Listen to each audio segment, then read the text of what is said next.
Hi everyone, my name's Belinda and I have decided to record a vlog or just diary entries about my suffering with PVNS, also known as Pigmented Villonodular Synovitis. Yes, it's a mouthful.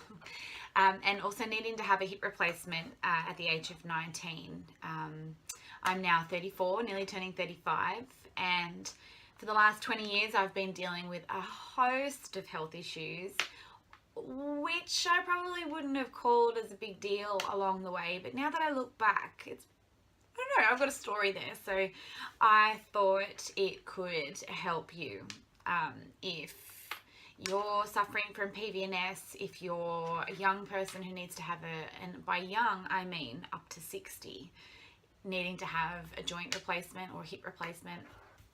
Sorry, that's annoying.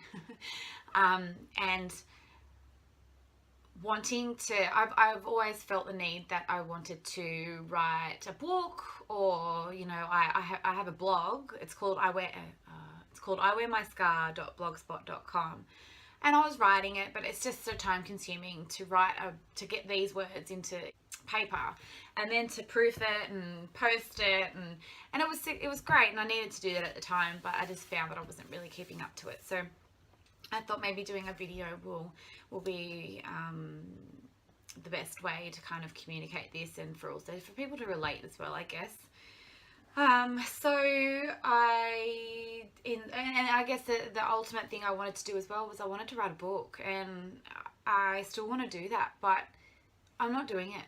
And by not doing that means I'm not helping anybody. And by not helping anybody with this horrible, horrible disease that you literally just don't get cured from, I felt, well, there's no point waiting on myself to write a book to, I don't know, like, have it perfectly written out. I think the best way to do it is for me to do these videos, put them up on YouTube, and over the course of the rest of my life, or however long this lasts, I will post a video up to see if it can help somebody. So this is the first video. I'm sorry for the long introduction. I know I hate hearing long introductions when I'm watching videos on YouTube, but I guess for the first one it has to be.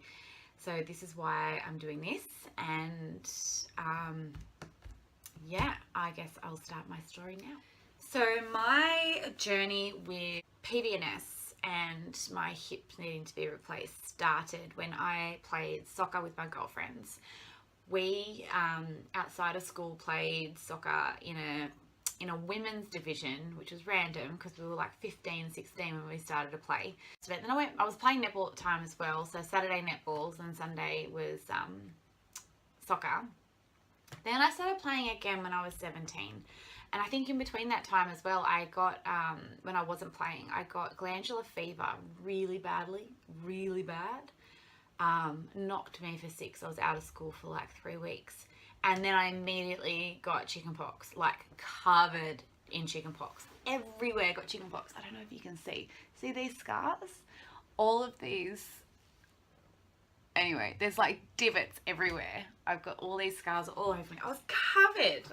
If I can find the photo, I'll share it or insert it. But if I do find the photo, I'll put it here. But it was terrible. So note that, because I think that comes into play with why I suffered PVNS, but we don't know. So then when I went back to play soccer when I was 17, I started playing where my natural way of kicking was with my right leg.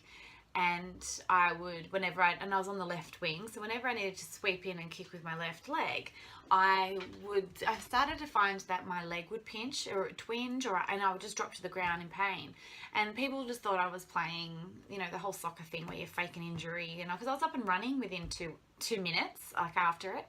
So it was weirdly bizarre, like it would like instantly paralyze or like a nerve pinchy sort of pain, and then I'd be up and running around again. Then it would happen again, and it was just an ongoing thing. And then it came off the soccer field even. It would start to be a problem I would feel when I was getting on and off the couch or in and out of a car.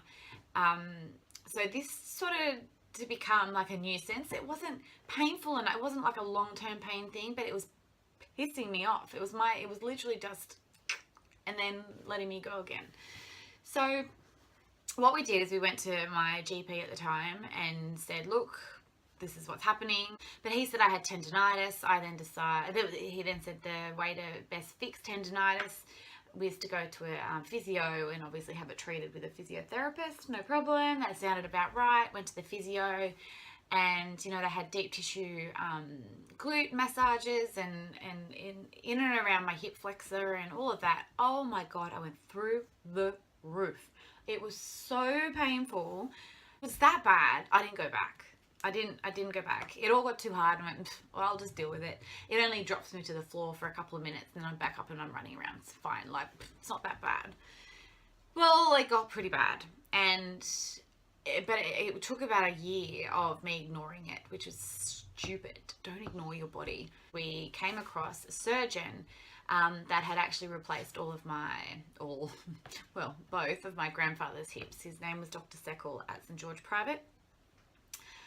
So we requested to have a referral to go and see him because he was an orthopedic surgeon at St. George. We were going there with the intention of finding out what was going on, what this pain was being caused by, the fact that he was an orthopedic surgeon and had specialised in hips was the main reason we were seeing him, and obviously his work with bones. So when we turned up, we weren't sure of anything.